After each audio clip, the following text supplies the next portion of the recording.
be satisfied as long as our children are stripped of their selfhood and robbed of their dignity by signs stating for whites only.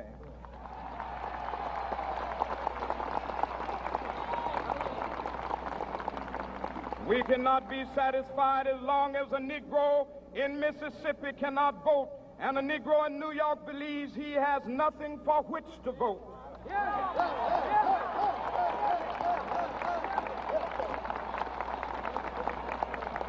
No,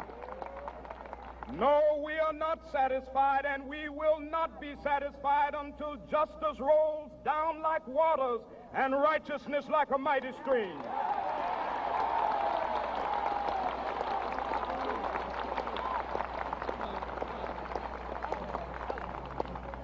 I am not unmindful that some of you have come here out of great trials and tribulation.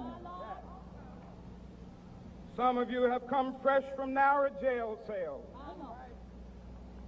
Some of you have come from areas where your quest for freedom left you battered by the storms of persecution and staggered by the winds of police brutality.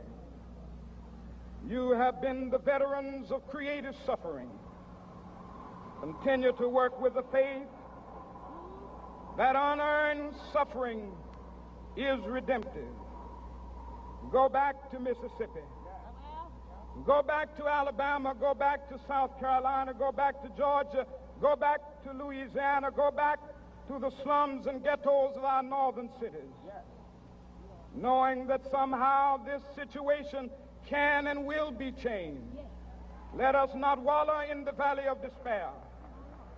I say to you today, my friend,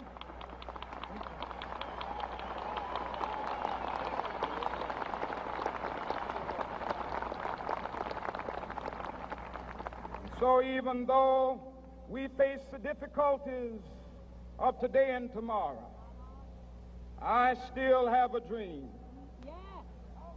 It is a dream deeply rooted in the American dream. I have a dream that one day this nation will rise up and live out the true meaning of its creed. We hold these truths to be self-evident, that all men are created equal.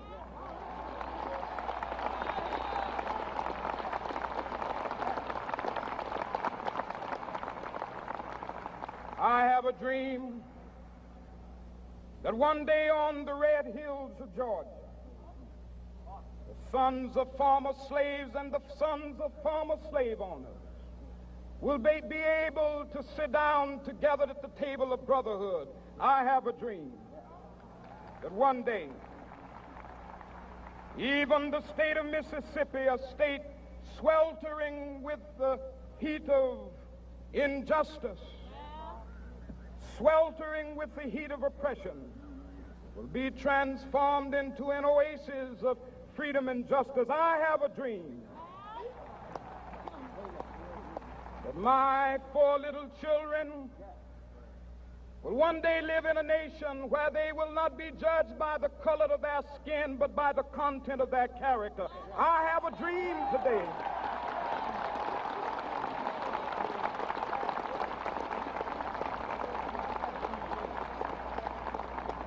I have a dream that one day down in Alabama, with its vicious racists, with its governor having his lips dripping with the words of interposition and nullification, one day right there in Alabama, little black boys and black girls will be able to join hands with little white boys and white girls as sisters and brothers. I have a dream today.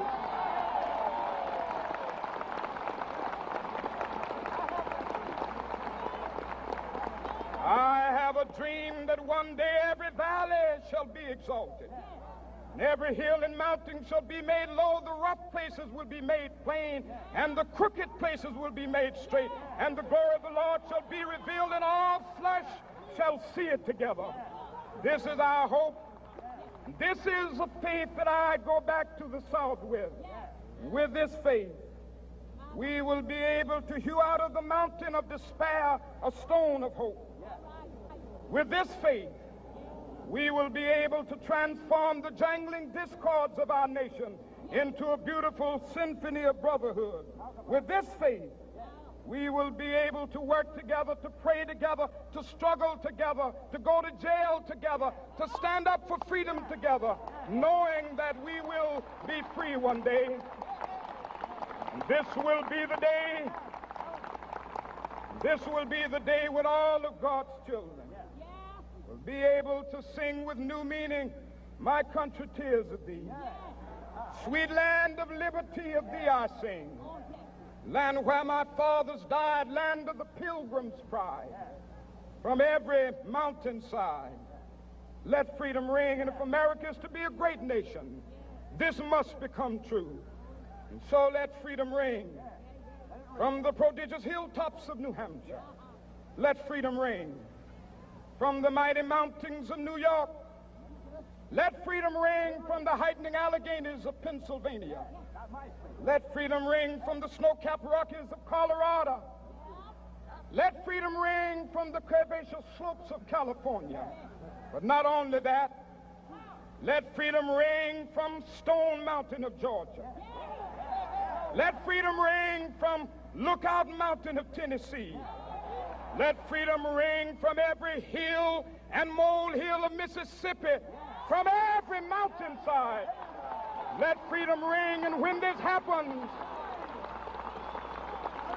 and when we allow freedom ring, when we let it ring from every village and every hamlet, from every state and every city, we will be able to speed up that day when all of God's children, black men and white men, Jews and Gentiles, Protestants and Catholics, will be able to join hands and sing in the words of the old Negro spiritual, "Free at last, free at last,